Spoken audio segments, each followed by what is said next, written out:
Imagine que você é um cristão vivendo no segundo século, logo depois da morte dos apóstolos.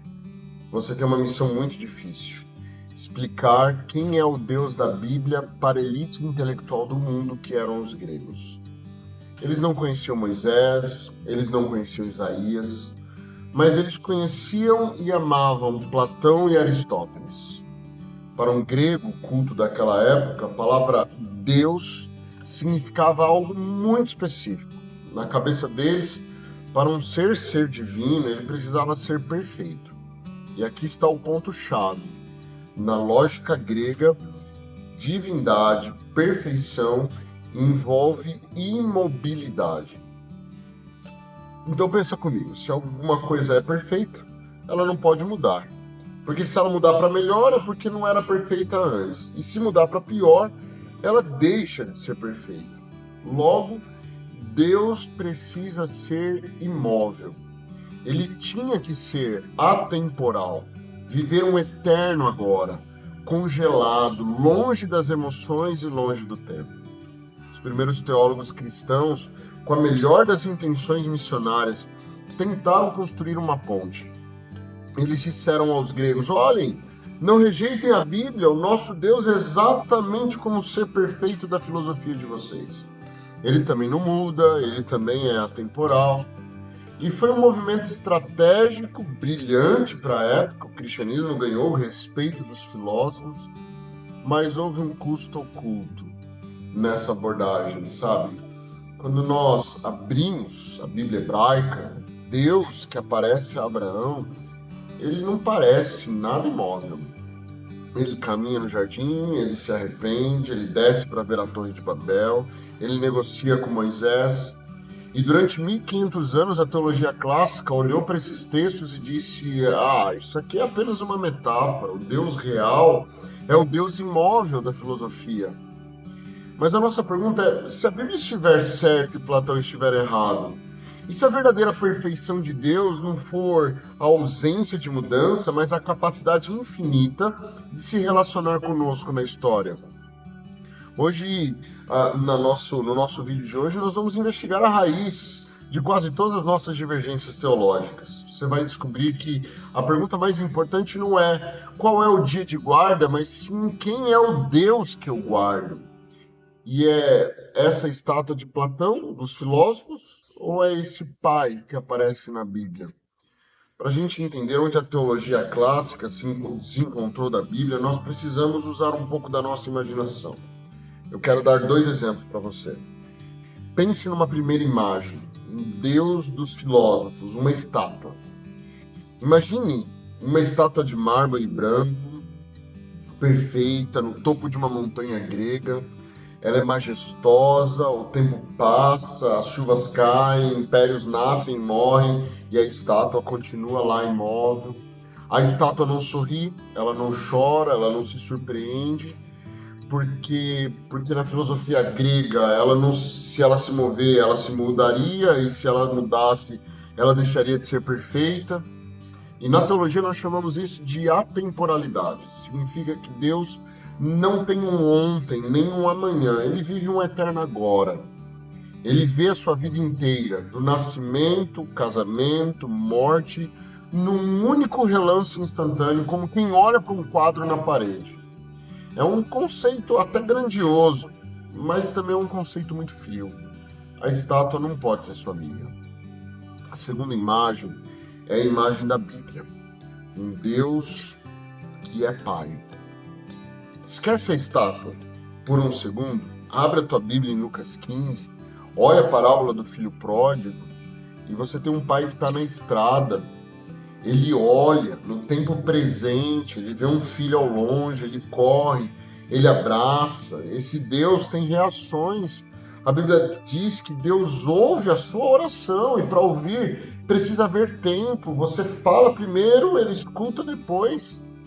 A Bíblia diz que Deus cria primeiro dia, segundo dia, terceiro dia. A Bíblia diz que Deus se fez carne, que Ele se importa conosco e reage a nós, às nossas necessidades. Por isso, amigos, o maior erro da história da igreja foi tentar misturar essas duas imagens. Os teólogos tentaram colocar o Deus que corre dentro da estátua de mármore. Eles disseram: quando a Bíblia diz que Deus se arrependeu ou ficou triste, é apenas uma metáfora humana. Na verdade, ele não sente nada porque ele é atemporal. Isso é um antropomorfismo. Olha só, você percebeu o perigo? Para salvar a filosofia de Platão, nós esvaziamos a personalidade de Deus que aparece para a gente na Bíblia.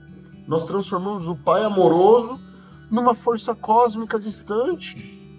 E a proposta da Igreja Adventista do Sétimo Dia, do movimento adventista, é radical e simples. E se Deus for realmente o que a Bíblia diz que Ele é?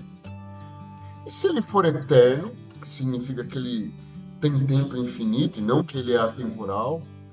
E se Deus vive no tempo, sem envelhecer, é claro, mas com sequência das coisas, então quer dizer que Ele pode realmente caminhar ao nosso lado. Isso não é uma metáfora. Ele realmente transita a jornada da vida ao meu lado. Ele pode realmente me ouvir, Ele pode realmente me responder. O relacionamento que Ele quer ter conosco deixa de ser uma metáfora e passa a ser real. E essa simples mudança de estátua para pai resolve o maior pesadelo da teologia protestante, a predestinação. Se Deus vive na história com você, o seu futuro está escrito ou está aberto? O que você acha? Muitos de nós olhamos para a teologia calvinista, que diz que Deus já decidiu quem vai ser salvo e quem vai se perder antes da fundação do mundo, e ficamos chocados. Achamos que isso fere o amor de Deus. Mas nós precisamos ser justos com os reformadores. João Calvino, ele não inventou isso porque ele era mau, ele concluiu isso porque ele era coerente.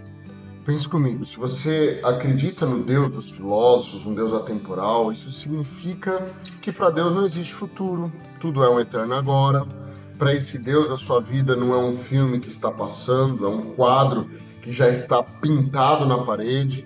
Ele vê o seu nascimento e a sua morte simultaneamente. Se Deus já vê o seu fim como um fato consumado na eternidade, você tem liberdade para mudar esse fim? É óbvio que não.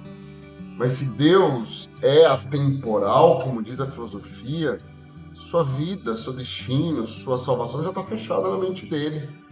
A salvação não depende de uma escolha que você faz hoje, no tempo, depende de uma eleição que ele fez na eternidade, fora do tempo. É aqui que a diferença fica gritante entre o adventismo e o evangelicalismo clássico. Os nossos irmãos evangélicos tentam praticar o sola escritura, mas eles leem a Bíblia com os óculos da atemporalidade. Por isso, a maioria fica presa na predestinação. O adventismo, ao seguir a linha bíblica, removeu os óculos gregos, deshelenizou a teologia e aplicou um sola escritura muito radical. Nós cremos num Deus histórico, um Deus que vive numa sequência real. Isso significa que o futuro para Deus não é um fato fechado, mas um campo de possibilidades que ele conhece perfeitamente. Quando a Bíblia diz escolhei hoje a quem servais, um calvinista tem que ler isso como uma metáfora, porque a escolha já foi feita na eternidade. Mas aquele cristão sola escritura, um adventista, lê isso como uma realidade literal. Deus está, neste exato momento, esperando a sua decisão. E a sua decisão move o coração de Deus, percebe? A nossa doutrina do livre-arbítrio não vem do humanismo. Ela vem de uma leitura sem filtros da própria Bíblia. Nós somos livres porque Deus é livre para interagir conosco no tempo. Amigos, a teologia não é apenas um jogo de palavras. A forma como você define o tempo de Deus define também o amor de Deus. Se Deus é a estátua atemporal, o amor dele é frio, é unilateral, ele decide e você obedece. Mas se Deus é um pai histórico na Bíblia, o amor dele é um risco. Ele criou você livre, ele aceitou entrar na nossa história, ele aceitou sofrer com as suas escolhas erradas, ele aceitou morrer para reconquistar o seu coração. O Adventismo propõe ao mundo cristão uma volta completa ao sola escritura. Eu gostaria de propor que nós deixássemos o Platão na Grécia e vamos ficar com o Deus de Israel quando nós lemos a Bíblia. Um Deus que desce, que anda, que ouve, que salva. Nos nossos próximos vídeos, nós vamos tocar na Menina dos Olhos de Platão, por exemplo. Essa filosofia grega distorceu a nossa visão de Deus, da atemporalidade. Ela também distorceu a nossa visão do ser humano. Nós vamos falar sobre a alma, porque a maioria dos cristãos acredita que tem uma fagulha divina, imortal, dentro de si, e como isso tende a destruir a doutrina da ressurreição. Queria te convidar a se inscrever aqui no canal, acreditando que a reforma protestante continua, que como adventista do sétimo dia nós cremos definitivamente num sola escritura radical. Eu sou Ricardo Nogaroto, te encontro na próxima.